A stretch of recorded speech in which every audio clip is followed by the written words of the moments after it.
Change everything you are and everything you Your number has been called. Fights and battles have begun.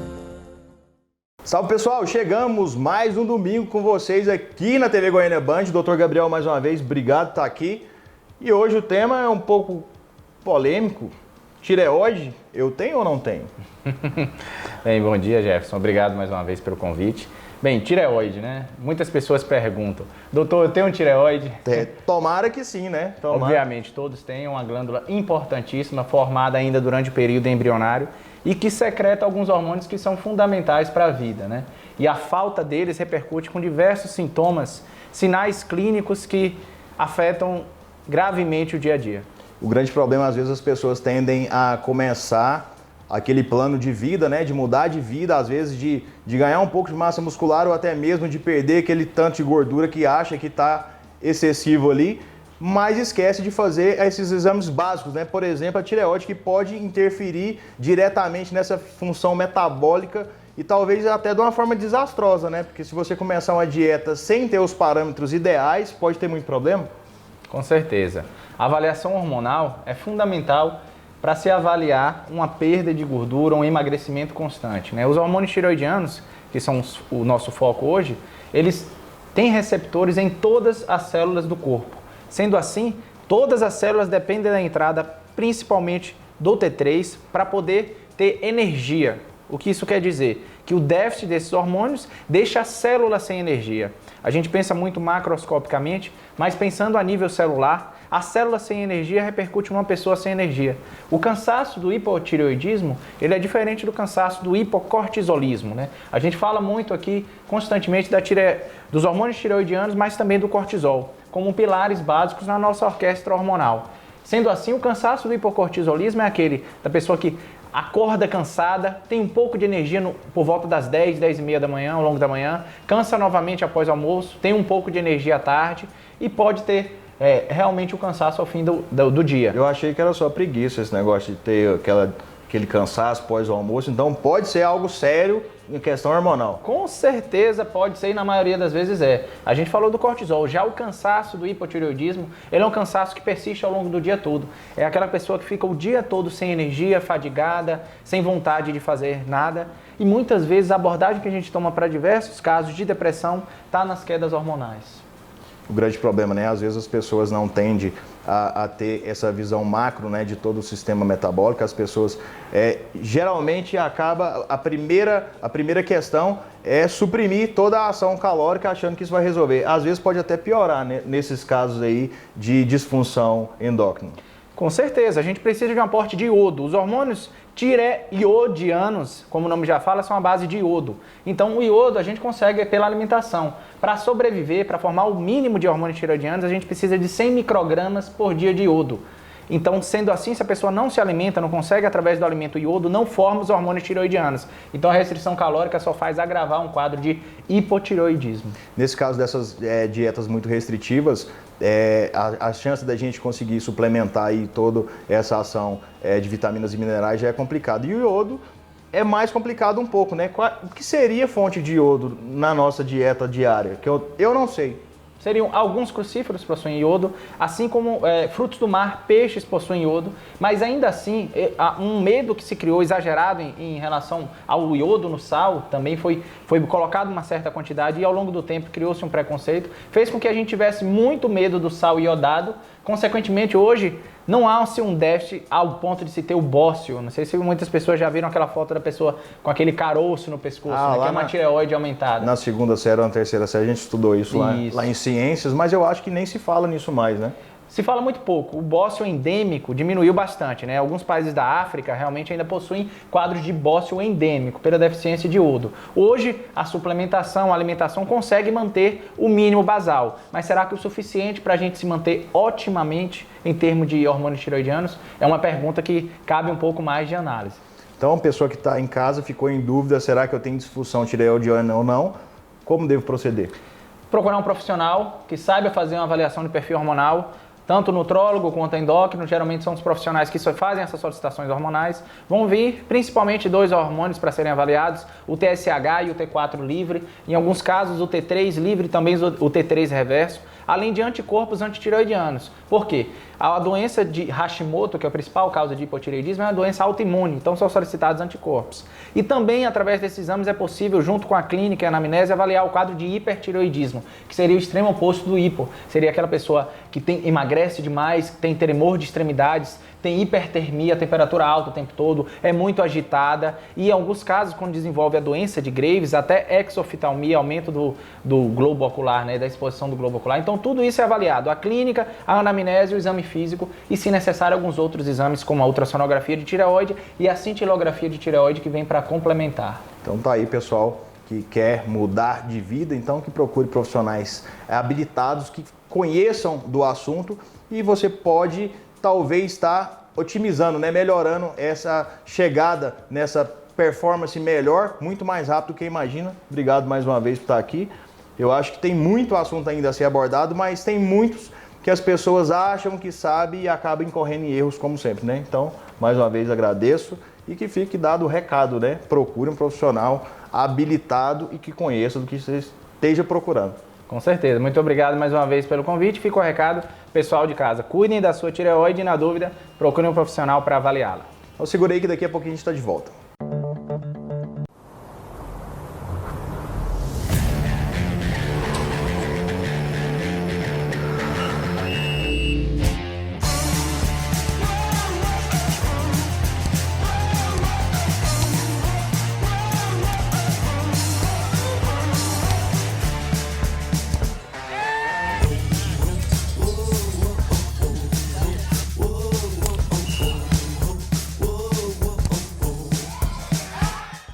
Salve, pessoal, estamos de volta com o MMA profissional Marcos Conrado. Mais uma vez, obrigado por estar aqui. Dessa vez a batalha foi dura, né? Ter um acesso ao tão sonhado UFC não é fácil não, né? Como é que é isso? A batalha foi pesada, literalmente pesada. A gente chegou onde muitas pessoas sonham, né? Um evento do UFC em Las Vegas, mas infelizmente não foi dessa vez que a gente conseguiu entrar. Eu fiz uma luta muito dura, de peso pesado, mas a Sara, nossa conterrânea, aí conseguiu a vitória e ela fechou com o UFC. E muita gente em casa talvez esteja pensando, falar, mas está começando, já teve a sorte de chegar lá, não é assim não, né? Vamos voltar um pouco na história. Já lutou muito, né, mundo afora aí, até chegar essa oportunidade, já está treinando fora já tem algum tempo, né? Está treinando em Balneário Camboriú. E a vida de um lutador que busca se profissionalizar, ela é bem complexa, né? O pessoal de casa não tem muita ideia, o pessoal tá acostumado só a ver o glamour, né, da luta, Isso. de subir no ringue e foto e os caras chegar lá naqueles carrões e jogar dinheiro pra cima. A realidade é bem diferente. A realidade, na maioria das vezes, 90% dos casos é completamente O oposto ao extremo. Eu, o Pelezinho, a Sara, a gente foi para Balneário Camboriú, graças ao nosso patrocinador também, Droga Shop, que ajudou a gente lá. E a gente treina o dia inteiro. O dia inteiro a gente vive em função disso. Tem treino de manhã, à tarde e à noite. E a gente conseguiu algumas lutas fora. Eu e a Sara lutou na Índia, o Pelezinho lutou na China. Agora a gente foi para Vegas. Mas dentro disso aí teve lesões, teve problemas financeiros, como sempre, né? No Brasil o apoio é muito complicado. E as pessoas veem agora a gente lutando fora, falam, foi sorte, foi fácil. Sorte. Mas nem imagina o que a gente passou ali atrás. Tem uma frase que eu gosto muito, quanto mais eu trabalho, mais sorte eu tenho. É mais ou menos isso, então se você acha que ter sorte é só simplesmente esperar a sua vez chegar, não é bem assim. Você chegou a lutar na Índia e lutou, me parece que também, num reality show lá, né? Como é que é lutar na Índia, chegar lá, num país tão hostil daquele, e MMA lá o negócio é duro também. A realidade ela é muito diferente da nossa, né, a Índia. Algumas coisas é parecidas, mas em geral é um país muito diferente. Foi uma experiência boa de enriquecimento pessoal e profissional, né? Eu e a Sara, a gente nunca tinha feito uma luta fora do Brasil. Já cai logo na Índia. A gente já Índia. estreou no evento da MTV, MTV Super Fight League. Foi um evento onde tinham times, né? E aí classificando até a final. Mas lógico que eles fizeram de tudo para manter os indianos na final. Até a Sara ganhou 2 lutas, eu ganhei 2 e não quiseram que a gente continuasse. Então rolou meio que vamos colocar aqui uma torcida mais pro pessoal da Índia. Assim, eles fizeram um programa Tendenciosamente, eles deram mais audiência pro pessoal. Tendenciosamente, eles puseram uns indianos todos na final, né? Até para dar mais ibope. Mas foi uma experiência boa. A gente teve uma visibilidade boa ali internacional depois dessas lutas. Até quando a gente chegou lá em Las Vegas, muita gente conhecia a gente. Pelas lutas que a gente fez fora, até o próprio Minotauro chegou em mim e falou: você fez aquelas lutas lá na Índia, né? Sou eu mesmo. Deu uma visibilidade muito boa e é uma porta que quando abre pra gente fazer lutas internacionais, o objetivo principal sempre é o UFC, né? Mas até a gente chegar no UFC, hoje em dia tem muitos eventos grandes, nos Emirados Árabes, na própria China, que o Pelezinho lutou, no Oriente Médio em si, sabe? Na Europa, tem muitos eventos grandes. Os sheiks lá gostam muito, né? Os De sheiks, luta e de bodybuilder, né? Eles investem muito.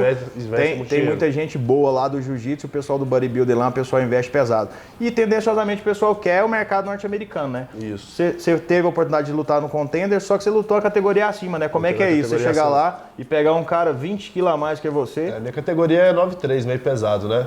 Só que surgiu essa oportunidade de pesado. Eu já tinha feito uma luta de pesado no Chotô, contra o Gigantinho, tinha ganhado. Então, assim, eu peguei, vamos. Tamo Vamos aí. lá. E aí, na preparação a gente teve alguns problemas, tive algumas lesões, lesão no ombro, lesão no meu joelho, na minha mão. Mas a gente continuou treinando como conseguia, né? É lógico que eu devia ter ficado mais pesado, só que realmente também fiquei muito ansioso, comi mal. E chegou no dia lá, ele tava com 35 quilos a mais que eu. Foi que pesou muito, porque eu tentei derrubar ele várias vezes, cansei. Mas não é desculpa, eu tive a oportunidade para acabar com a luta ali e não consegui. E no dia ele foi mais feliz.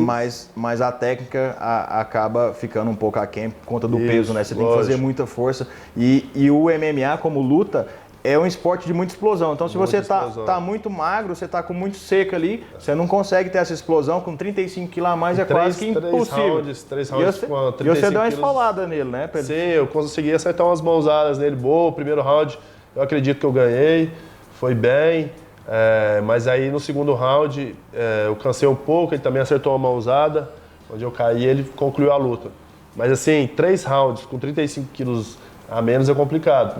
Mas igual eu falei, não é desculpa, eu tive oportunidades para finalizar ele, não consegui, tive oportunidade para derrubar, ele levantou. Eu tive oportunidade para acabar com o jogo, mas infelizmente não foi meu dia. Mas é isso aí, é coisas da vida, né? Você tem a história, é uma escola que eu acho que só vem a agregar. Você pode mostrar seu trabalho mais uma vez no grande espetáculo, né? Que é um acesso direto, né, pro UFC.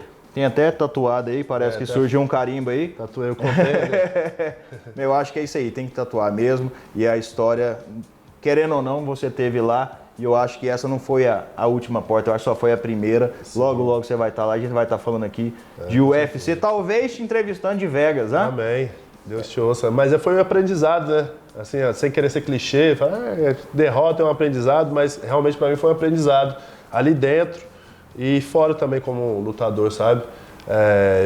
Hoje eu tenho a experiência de lutar os 3 rounds, tenho a experiência de, se quiser, como ser, eu acabava no primeiro round, eu não tinha essa experiência de lutar os 3 rounds. Agora eu tenho a cabeça mais, tô com mais confiança na minha mão, treinando muito com o Mestre Guerra lá em Balneário, aqui o Malhado me ajuda muito. Então assim, hoje eu posso te falar que eu sou um lutador mais completo, sabe?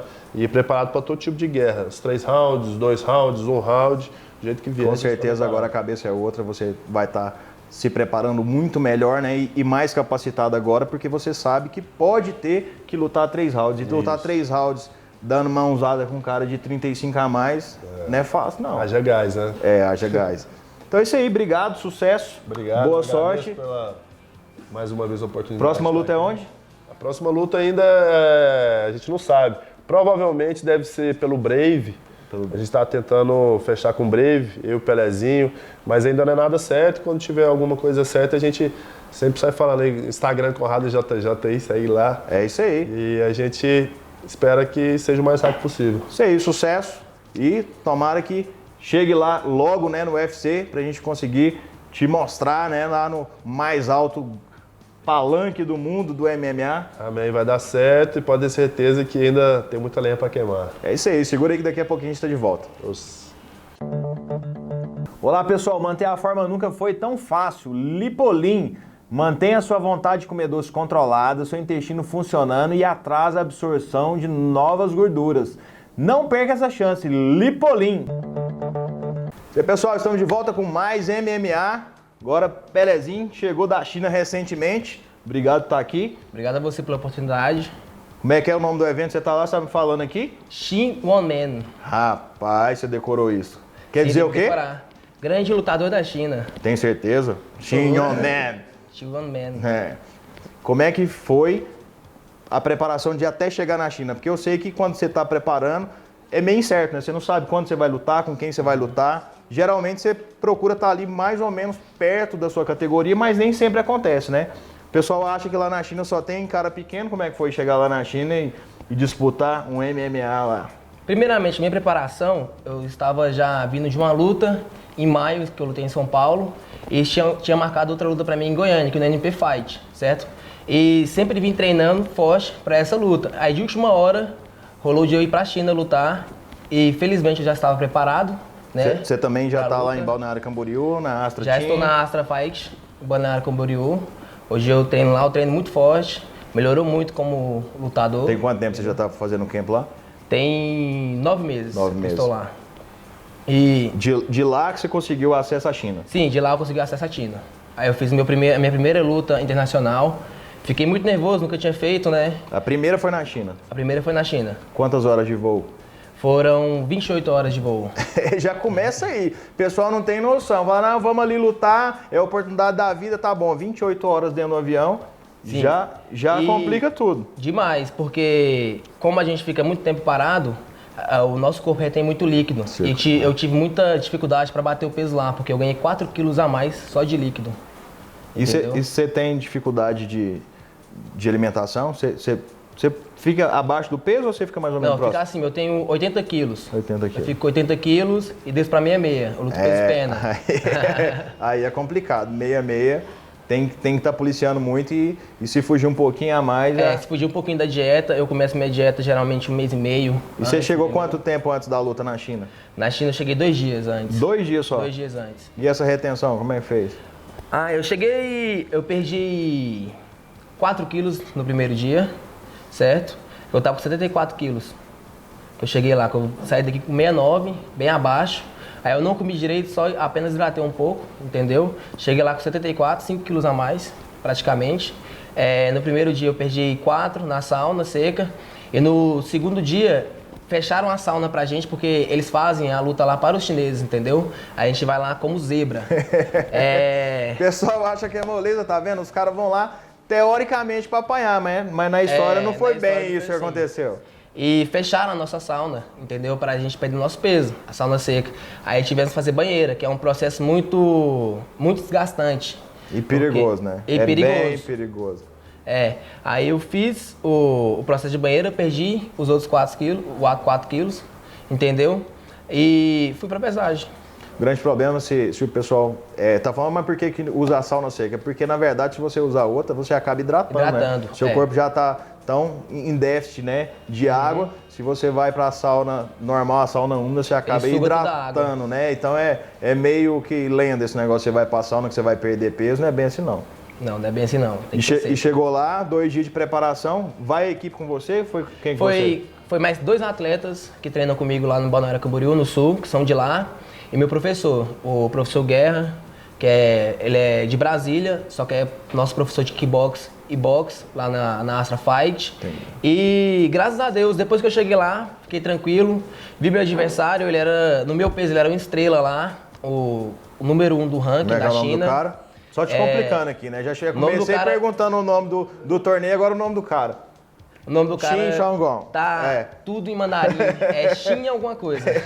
Xin Chunlin, mais ou menos. Me desculpa o pessoal da China que esteja assistindo, é brincadeira. Mas só é para difícil. sacanear o nosso convidado. E como é que é lutar lá, passar por todo esse processo e ganhar do cara na casa dele? Foi muito bom, porque lá eles valorizam muito o esporte, entendeu? E tive uma recepção ótima, eles adoram os brasileiros também, todo mundo gostou.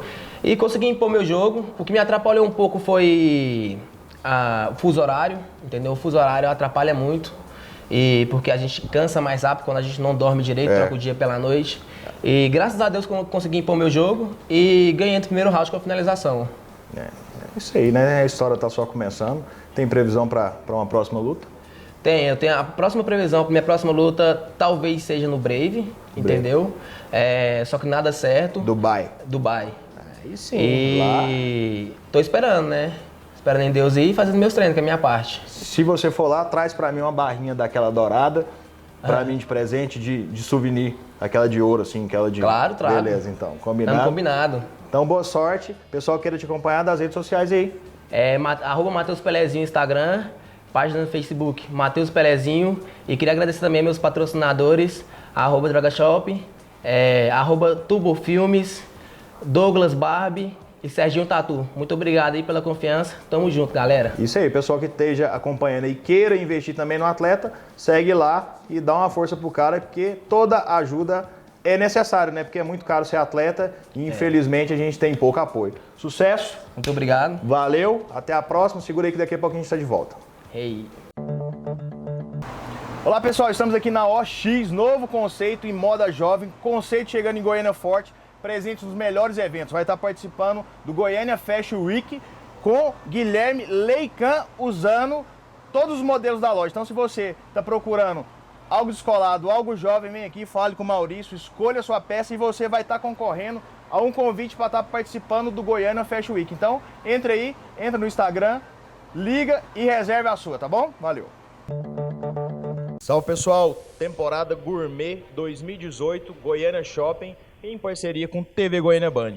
Estamos aqui com Léo Yang, ele explicando um pouco da sua rotina como cozinheiro, um pouco da sua trajetória na cozinha depois de ter ganho o Masterchef.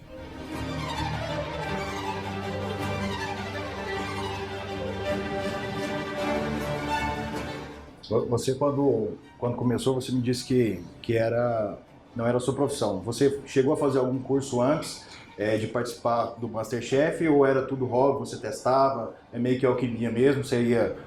É fruto do que você fez? Não, como eu falei, eu nem poderia ter feito, né? Mas não chegou nem Não, nem pode fazer curso, né? Então, tudo que rolou lá era justamente em casa. E quando eu entrei no programa, eu saí basicamente direto do escritório da editora e fui entrar no programa, né? Entrei no Masterchef. Então foi tanto que no início eu estava muito ruim, né? Era horroroso ali, não conseguia administrar direito o tempo, porque isso é mais difícil, né? Como eu falei, cozinhar em casa ou numa cozinha profissional mesmo, até você vê que os profissionais, que depois surgiu... É bem mais complexo. Você vê que eles se embananam também, porque cozinhar durante um curto período de tempo, sob pressão, com competidores, com câmera, então, pô, você cozinha com isso daqui vezes 10, assim, tem câmera por todo lado, e pior, quando você faz besteira, vem mais câmera ainda. Surge câmera, brota a câmera do chão, assim, pra ver sua desgraça. E vem um cara ainda que vocês não veem na TV, né, perguntar lá, que é o cara que gera conteúdo. E aí, Léo, como você vai sair agora dessa situação? Que agora que você queimou seu molho? Dá vontade de falar, tá porra. E você, mas durante a competição, vocês acabam tendo que aperfeiçoar aquela linha que você está fazendo. Geralmente até eles comentam, falar, você andou estudando, melhorou bastante. A realidade daquela pressão que você saiu de lá, do Masterchef, saiu campeão, fruto, claro, mérito do seu trabalho, das suas experiências, de hoje mudou muito aquela pressão que você viveu dentro do concurso para a pressão de hoje ser um chefe de cozinha, ter um restaurante, assinar menus por aí, cardápios e fazer aulas show? Como é que é isso? É uma boa pergunta, assim, é uma pressão diferente, né? Que a pressão do programa, aquela pressão que você fala, nossa, estão me vendo, aquela coisa que o ser humano muito tem, a expectativa do jeito que as pessoas te olham, de sempre acertar. No fundo é difícil encontrar as pessoas que estão nem aí. Até tem, você vê uns perfis desses, né? Mas aquilo é tudo fake, né? Todo mundo tá aí. Sim. O cara tá lá pra acertar e pra mandar bem, né? E pra ganhar a competição. Então, é esse tipo de pressão, obviamente, né? E no restaurante, você quer, obviamente, agradar, não, você tem que fazer algo impecável em vários sentidos. Então é mais complexo por um lado não é bem mais complexo, né? Porque você não tem que só mandar bem na cozinha, você tem que, hoje, inclusive, como eu sou o chefe executivo, mas eu sou o sócio proprietário também, então eu cuido de todas as partes, do atendimento também.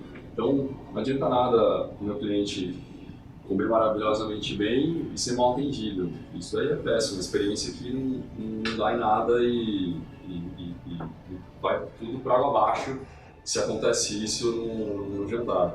Mesmo no porque, almoço. mesmo porque quando você está na competição, você está sendo avaliado naquele prato que foi proposto, né? Não é uma coisa que você pode fazer aleatória. Ali. Se você falar besteira, se você, sei lá, se cortar, acaba não fazendo a diferença. O que importa ali é a comida, né? Teoricamente. Então, é mais complexo, sem dúvida alguma, a cobrança e a expectativa, né? Hoje eu tenho não só 3 jurados, né? Cada cliente que entra lá e eu tô vendo comer a comida, eu sinto como se fosse meu jurado. Que na verdade que esse que é o pior, né? Ou melhor, se um foi lá e gostou, 100 vão saber, né? Se um talvez não gostou do seu tempero, tá o problema está lá. Para contornar isso aí, talvez dá mais trabalho do que... Eu conheço chefes que são super tranquilos no sentido assim de confiantes, assim de minha comida nossa, é maravilhosa, isso aqui são também prepotentes, assim, maravilhosa e se não gostar, vai. Meu cardápio é esse, se quiser isso aí, vai. Obviamente a gente tem um bom senso assim de, chega uma pessoa e fala assim, isso aqui tá ruim. Aí, cara, olha só, ele sempre tem razão, né? Tô dando um exemplo, né? O que acontece, mas, porque a pessoa fala uma coisa que tecnicamente está errada. Então isso acontece também. E às vezes tem razão, mas às vezes não necessariamente. Às vezes é bom, porque é muito complicado. Você mexe com o gosto das pessoas. Isso é uma coisa paladar, né? Nem sempre as pessoas têm o mesmo, né? Na percepção do paladar. Minha mãe é psicóloga e tal, foi psicóloga, e eu sempre fiz também, que eu acho uma coisa legal pra bater papo e tudo mais. Era uma coisa que eu saí do programa e falei, não, mas agora eu tenho carrego nas costas um peso de ter que ser a melhor comida do Brasil. Não é por aí, ué. Assim, mas da onde você pensa isso? Por quê, né? Por que necessariamente tem que ser a melhor? É a sua comida, que com certeza é boa, não sei o que e tal, mas é a sua comida. Vai ter pessoas que não gostam, faz parte. Você acha que você vai na cidade de Afogados, já que não sei o que, o melhor chefe do mundo, e 100% gostam? Inclusive, o que você mais se escuta é penteiro, que às vezes vai lá e sempre tem aquele vai lá só pra espizinhar e pra falar mal. E assim, da culinária que você faz em casa, por exemplo, caseira mesmo, que era você preparar e tudo mais, o que você conseguiu levar para o seu restaurante? Assim? Ou é difícil manter? Porque você vai produzir em grande escala, não é tudo que você produz. Mas o que você conseguiu levar de casa? Da minha cozinha de casa. Eu tento, porque eu gosto de uma coisa bem minimalista, detalhista e tal, mas eu tentei manter uma coisa de casa que é aquela coisa, às vezes, que o simples, o menos é mais gostoso às vezes. Tem uns pratos que você tenta, por exemplo, no executivo nosso que eu lancei um prato lá, eu peguei um frango lá, fiz um empanado japonês, que é uma farinha diferente, tal, extremamente crocante. E aí é uma forma de você falar assim, pô, sabe aquele frango que você tem em casa, né, que você faz? Eu gosto de fazer isso, assim, você adaptar uma cozinha, uma receita que você tem no dia a dia, que todo mundo tem na mesa, de uma maneira diferente, com um molhinho gostoso, e pra fazer de nossa, que gostoso, delícia, sabe? Eu acho isso legal. Uma apresentação diferente vira pro Masterchef. Queria aproveitar a oportunidade, se você me permite, te presentear. Isso aqui é uma caixa de um parceiro da TV Goiânia. Ô louco, hein? Obrigado. A gente é da TV Goiânia Band e tem um patrocinador de um dos nossos programas, que é um patrocinador de temperos. Um presente por isso. Nossa, é bonita, até a caixa é bonita. Isso aí Isso aí pra você experimentar novas receitas e continuar o sucesso que é. Que bacana, hein? Obrigado, adorei. Valeu, Obrigado, sucesso. Obrigado. Obrigado.